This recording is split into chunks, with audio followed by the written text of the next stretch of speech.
Ассалаумағалейкум қазақ елі, Гривов арнасына қош келдіңіз. Және де оның жүргізушісі мен Мадияр Пердебай. Я достар, бүгін көптен күткен қаншама оқырманның сұрауы бойынша Титанка қоятын боламыз. Яғни серия блогта осы қайда айтып келдім.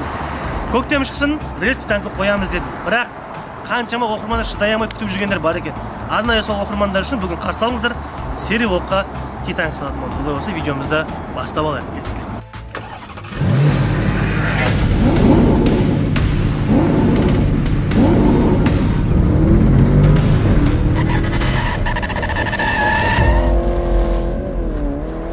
Жалпы айтқан достар, осы неге Титанканы алдында қыс уақытында алып қойған мен өзі. Әрине новыйдан емес, қолдан алған Титанканы шинасымен бірге барлығын алып қойдым. Өйткені қыс уақытында барлығы Титанканы сата бастайды, арзанға кете бастайды. Сол кезде мен алып қойған болатын 17 Титанканы. Оны мен алып қалған шетіне Жолдас баланың гаражына барып салып тастадым. Негізі Астана қаласында әлі де Титанка салуға ерте. Өйткені мінекей қарай отырсыздар, жерде қар жатыр.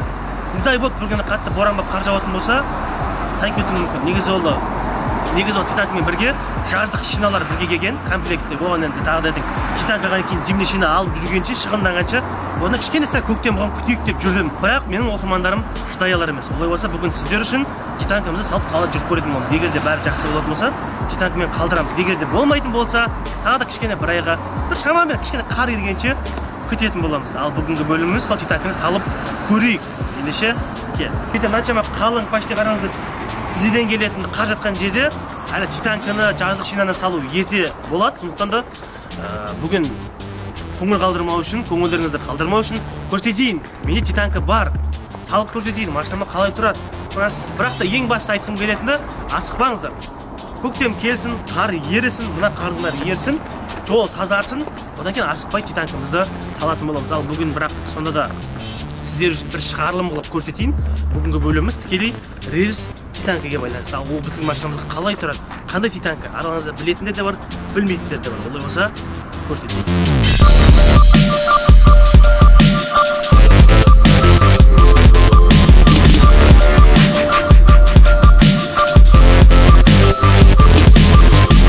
Бұл жерде бізді бір ойландыратын нәрсе, 17-лік Титанкамыз біздің мына жерге сияма деген нәрсе ғой. Бізде қазір қараңыздар, 14-лік штамп тұр, зимний шинамен. Ал рельстеріміз 17-лік, ширинасы 200-лік. Короче, ол жерде летний шина тұр. Низкий профильный.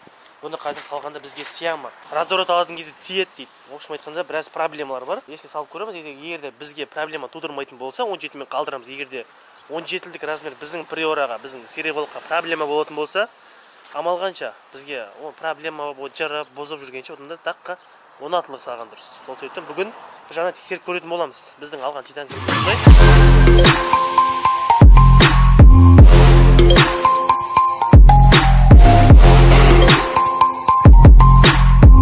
Видеомыздың ортасында достар, сіздерге керемет жаңалығым бар. Қазір білесіздер, жылдың соңына қарап Лига чемпионстар, Лига Европалар, сондай қызықты матчтар болып отыр. Топовый командалар қызықты матч өткізіп жатыр. Сіздер сол матчқа болжам жасап, оп-оңай ақшаларыңызды көтеріп аласыздар. Ол қалай? Бекітілген комментариядағы сілтемеге кіресіздер. Менің атымда Гривов деген промокод теріп тіркелсеңіздер, достар, сіздерге біздің арқамыздан 65 мың теңгелік бонус береді. Иә. Олай болса достар, біз сіздерге сәттілік тілейміз. Толығырақ сілтемесі бекітілген комментарияда. Ал достар, короче, барлық Титанканы ауыстырып қойдық. 17-лік летний тұр. Мынандай қыста қалай жүреміз? Оқшылықында қызық болды. Қазір қалаға шығып жүріп көрейік. Ал машинаға 17-лік Титанка қалай тұрғанын көргіңдеріңіз келіп отыр ма? Болса қарсы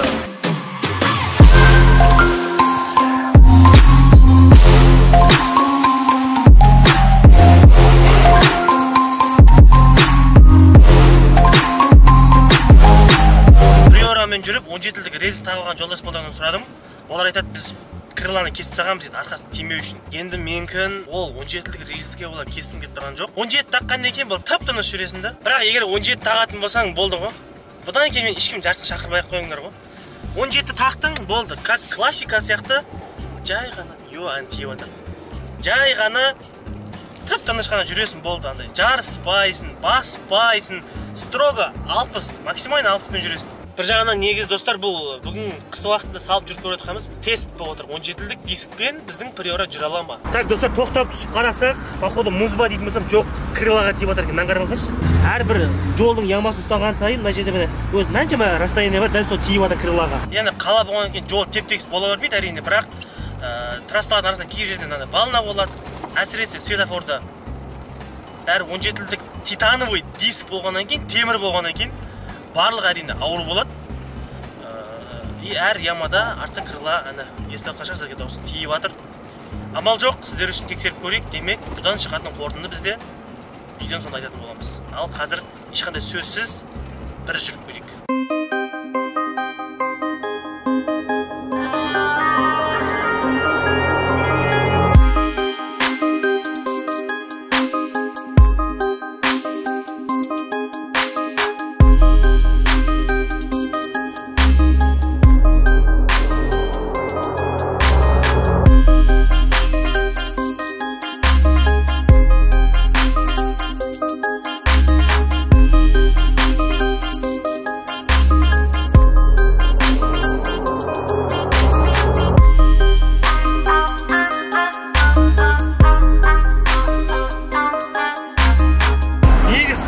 Опасно екен, жаздық шинамен.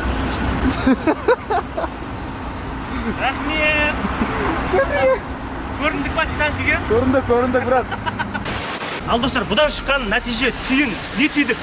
Демек, менің көлігіме крыласын кеспей 17-лік титанкі салу не стоит? Яғни болмайды. Бекерге оның ертең шина жыртылады, шинаға түсесін, одан да тыныштық керек. Егер де 17 салуға болады, ол үшін крылаңды кесіп салу керексің, шишағын кесу керек. Ол артық жұмыс, не қыламыз оны? Бак етіп, кесіп, краскілеп оны. Онына тыныштық керек. 16-ның өзі жаман емес. Түсінген шығарсыздар. Ең бас айтқымыз келген достар, титанкіміз бар, уайымдамаңыздар, саламыз алда уақытта. Бірақ қазірше өзіміздің штабпен жүре тұрған дұрыс. Өйткені әлі қар кеткен жоқ, жер беті мұз болып отыр. Ертең Астана қаласына білесіздер ғой, көктем кеш келеді, қарлар ериді. Сондықтан асықпай кейін титанкімізді салатын боламыз. Ол кезде уже 16-лық рельс саламыз. Сол себептен достар, титанкіні қайта сұрай берулеріңізді доғыруды сұранамын. Ал болса достар, осымен бүгінгі видеоны қорытындылаймыз. Егер сіздерге ұнаған болса, лайкты аямай басамыз, арнаға жазамыз, комментария керемет пікірлерімізді қалдырамыз. Олай болса достар, біз сіздермен қоштаспаймыз. Жай ғана келесі кездескенше аман сау болайық.